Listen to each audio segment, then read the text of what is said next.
Hello YouTube, this is your boy Pat with Pettis Advanced Training Solutions. Today I want to talk to you about police use of force in America. In order for us to understand police use of force in America, we need to understand one very important case that pretty much determines all use of force in America. That case is Graham versus Connor. Graham versus Connor happened way back November the 12th, 1984 in Charlotte, North Carolina. During this particular case, an individual by the name of Graham, who was a diabetic, was having a diabetic shock.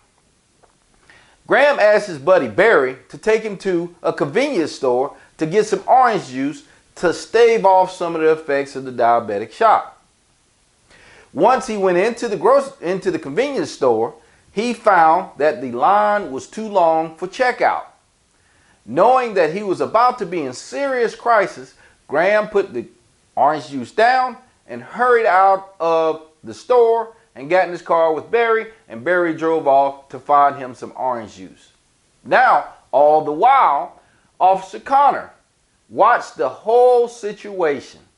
Now, due to a lot of robberies of convenience stores occurring in that area recently, Connor decided to stop Graham and Barry due to the suspicious nature of Graham's activities. Needless to say, during the encounter, Graham sustained several injuries. A broken foot, some scratches, and he had a loud ringing in his ear. So Graham sued the police department, and it went all the way to the Supreme Court of America. In 1989, the Supreme Court handed down their decision as to what use of force should be judged by in the United States of America. Judge Rehnquist was the authoring justice on this decision. The court stated that all use of force in America should be considered due to 4 factors. Number 1, severity of the crime. Number 2, immediacy of the threat. Number 3, actively resisting.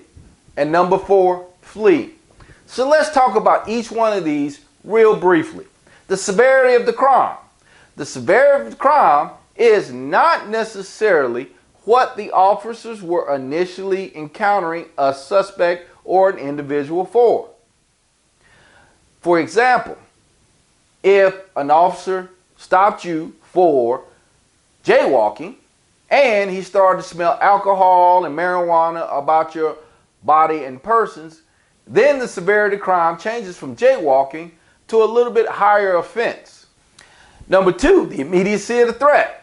The immediacy of the threat is how immediate was your threatening behavior to the police officer or the community. For example, were you actively resisting by just pulling away, or did you go to a fighting stance where you wanted to beat the officer or someone else up? Thirdly, actively resisting arrest. Actively resisting arrest means you're not allowing the police officers to detain you or arrest you by actively pulling away, pushing away, or fighting that police officer. And the last of the Graham factors is fleeing. That's a pretty easy one, ladies and gentlemen. That means you're trying to run away when the police officer are lawfully trying to detain you or arrest you. Now, we have to look at all 4 of those Graham factors as we determine our use of force on people in the community. But the Supreme Court also has stated that an officer must be objectively reasonable in his actions. What does that mean? Well, the Supreme Court stated that would another officer put in the same situation come up with the same answer or same technique or tactics used against that individual during that encounter. Now, the Supreme Court also stated that you had to use the totality of the circumstances, all the circumstances known to you at that particular time when you use of force. And the Supreme Court said that you could not use 20/20 hindsight. So what does 20/20 hindsight mean, ladies and gentlemen? 20/20 hindsight means that if you were a serial killer and you were killing and eating people all the way from California all the way down to Brunswick, Georgia, but you did not know that at the time you used your force against that suspect, and somebody told you about that history later, that means that you cannot use the information that you gained at a later date to justify your use of force at that point in time. Very complicated, isn't it? I thought so. That's why this is only a small snippet of the use of force in America. This is a class that could go on for days, weeks, or even longer, depending on how in depth you want to get into it. We at Pettis Advanced Training Solution would like to bring this to you, both in the law enforcement sector as well as the civilian sector. Why? We believe that the civilians should know and understand Graham versus Connor so that we can have a better, more peaceful interaction with the law enforcement if those interactions occur. And there's no misunderstandings. So, if you guys are interested in such training, please look in the description box below at my website, contact us, and we will answer any questions.